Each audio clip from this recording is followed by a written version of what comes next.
Hey, everyone. I'm sorry if this sounds childish, but there's something I've been thinking about, something I've come to believe.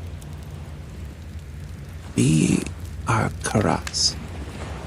I believe we share fate, and whether we like it, or each other, or not, if we are fate-bound, it can be difficult to change.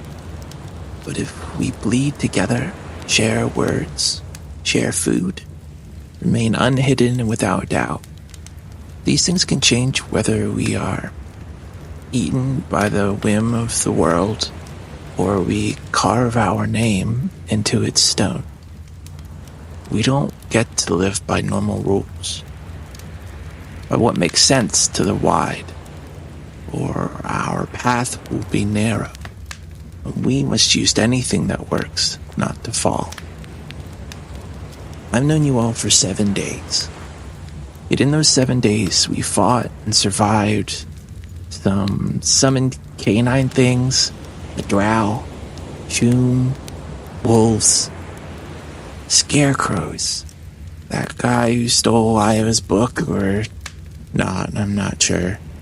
2 magical flowers, the big threatening flowers. That weird crocodile creature that ate that guy's head. A dream monster that could turn off magic. 2 wyverns. 4 intellect devourers. Alistair's issues. Prothier. That princess and her significant other. A ghost. 4 ocean zombies. 2 barnacle monsters. A coral golem. Basilisk, and now Gutter here. We helped Alistair to begin to confront what he's fighting inside, help Nolani to have somewhere to unleash his silent rage until he can aim it where it needs to be aimed, in Azumare. We helped Siobhan get far enough to know who has her daughter, and we will find Maeve. We helped Gwen understand more about her friend, and hopefully with whatever she's studying. We helped Io get close to understanding his book and his god. And you helped me. You helped me feel like there's somewhere I might belong. And also with the whole slavery thing.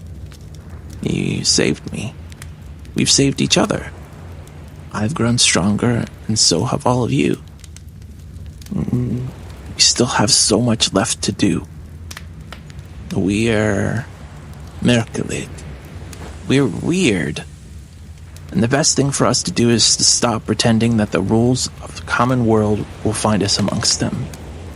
Perhaps the eye of the sleeper is upon us, or some god or gods toy with our fate. But we are clearly bound.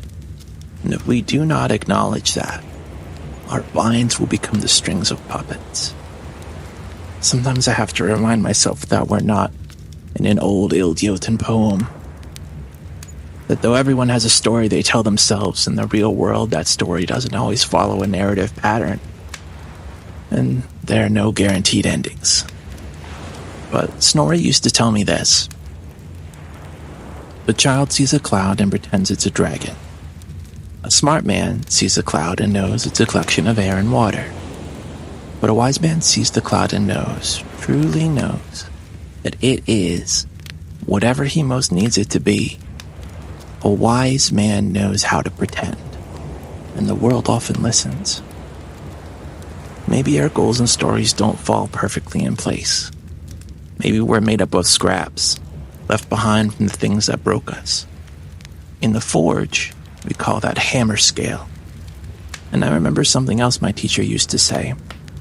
He said that historians use hammer scale as a door to the past, that when they find it, they know that in that spot, perhaps even hundreds of years earlier, that the people there worked metal, as the Ildjotin do.